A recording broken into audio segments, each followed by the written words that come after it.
This is the moment budget phone fans have been waiting for. It's the clash of the best affordable phones. In the red corner, the Apple iPhone SE, Apple's price champion equipped with a flagship grade chipset and a capable camera. And in the blue corner, we have the challenger, the newly launched Android powerhouse, Google's Pixel 4a, that weighs in at an even lower price than the iPhone SE, $350 versus $400. Which one will win? Let's find out. Okay guys, I really wanted to start this as a boxing fight, but this indeed is a very dramatic clash of phones. And let's get this started with design and styling. And while both phones are on the small side, you immediately notice that the iPhone SE is the more compact of the two. It's a bit smaller and a bit thinner as well. The iPhone is also made of glass on the back and the front, and it has a metal frame and it looks very nice.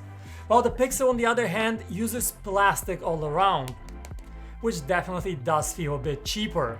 That is also the reason why the slightly bigger Pixel is actually a tiny bit lighter, but both phones feel very featherweight, extremely comfortable to carry in a pocket.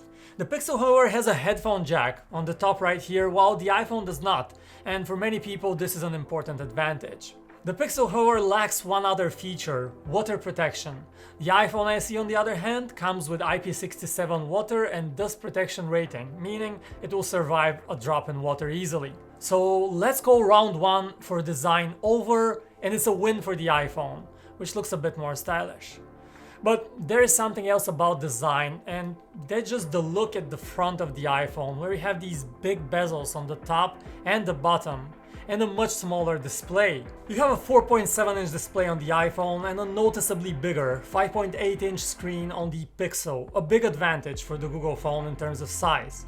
But it's not just the size. The screen on the Pixel is also of the newer AMOLED kind, with beautiful deep colors, excellent viewing angles, and extremely well-calibrated colors.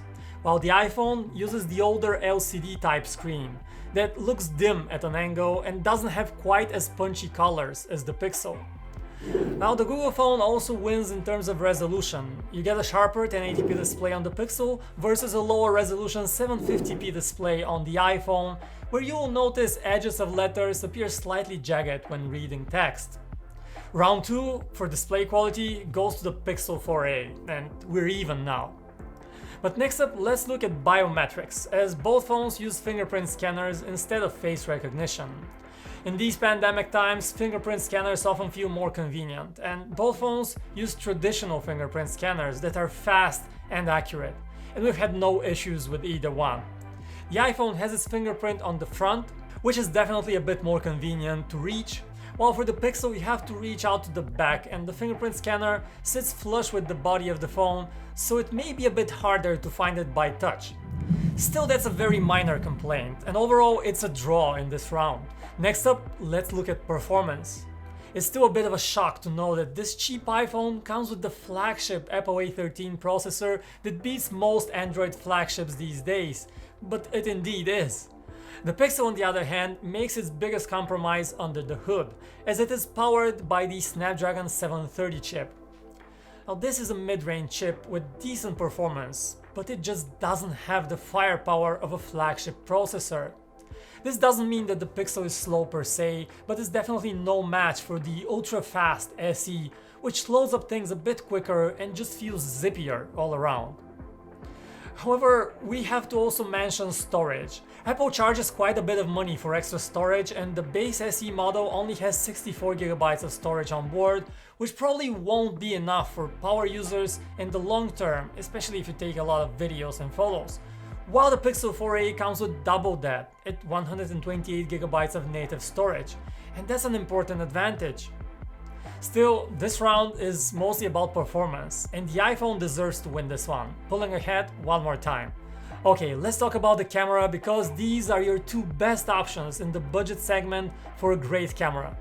Both phones feature just a single rear camera, no ultra-wide lens, no telephoto lens here. Still, those single cameras are powerful, and during the day, both phones do an excellent job. There are differences, but it's hard to pick a winner. Images from the iPhone usually come out a bit brighter, while the Pixel prefers a slightly darker exposure, but you get that slightly better dynamic range in exchange. The real difference shows up in low light. The SE lacks a night mode, while the Pixel 4a is equipped with the brilliant night sight mode that makes images taken in the dark stand out. They really look amazing. Both phones also support portrait mode and do a good job blurring the background, but again, the Pixel does a bit better with that feature in low light. So this round has to go to the Pixel, mostly because of its superior low light performance. And we're once again tied. Final round in this epic battle would be a battery life comparison. Things don't look good for the iPhone SE on paper. It has a tiny 1821 mAh battery, compared to a 3140 mAh battery on the Pixel. That's a huge difference in size. And in real life, you can definitely notice the iPhone SE battery drained very quickly in intense tasks like watching YouTube videos or playing games, not so much for just browsing and daily usage. We have run 3 separate battery tests on both phones. And overall, the Pixel has the advantage in all of them. It's not a huge difference between the two, but you can definitely notice it in everyday use. Another disadvantage for the SE in this department is that it comes with a paltry 5-watt charger in the box that takes nearly 2.5 hours to fully juice up the phone, and it has a small battery. The Pixel 4a on the other hand comes with an 18-watt fast charger included in the box for free, and it takes a much more reasonable 1.5 hours to charge up. Now you have to keep in mind, the iPhone also supports these faster speeds, but you need to buy a fast charger separately, and actually that's my #1 recommendation. The iPhone has one advantage though, it supports wireless charging, which the Pixel does not. Still, the superior battery life of the Pixel gives it this round, and it pulls ahead in the last minute to finish with a higher score than the iPhone. So there you have it, feature by feature, the Pixel seems to offer a bit more for a lower price, and is the winner in this comparison. Google has really made a great budget phone, and we can easily recommend it. Get it for the amazing screen, the more versatile camera, the clean Android, and for the lightweight design. But if you just want an iPhone, a budget iPhone, the SE still offers the noticeably faster performance, probably the fastest in the segment. And it is also a bit more compact and arguably looks sleeker. So this will do it for this clash of the budget phone titans. Which one would you go for? By the way, we have the best prices for both phones in the description below, so check that out. Also subscribe to our channel PhoneArena for more tech videos, that's hugely appreciated. My name is Vic, thanks for watching, and I'll see you around.